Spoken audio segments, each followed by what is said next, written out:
السلام علیکم ورحمت الله وبرکاته. اکثر مونږ د ډېر زیات په واتساپ باندې دا میسجونه مونږ ډېر زیات اورو د زنانو د نارینو چې مولوي صاحب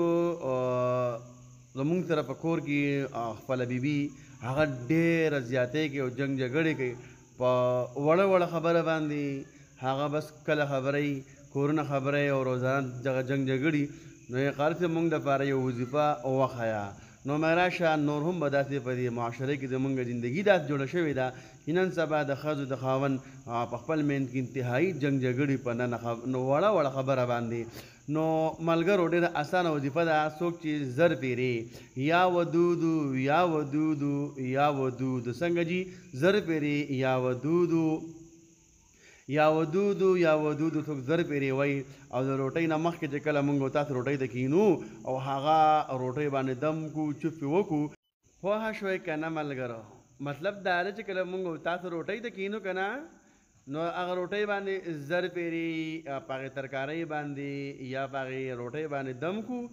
او د هغې نه مخکې مونږ دغه زر پیرې دغه وظیفه وکړو یا ودودو چوپ کړو په دغه روټۍ باندې په دغې سالن باندې ترکاري باندې نو انشاءالله العزیز انشاءالله د الله په فضل سره به په 21 ورځو کې دننه دغې خاوند دغې میاں بیوي که نه ښځې او خاوند په خپل منځ کې به مینه محبت قایم شي شروع به شي الله په فضل سره ویډیو خوښه شي مخکې ملګرو ته ثواب په نیت باندې شیر کوئ جزاک الله احسن الجزا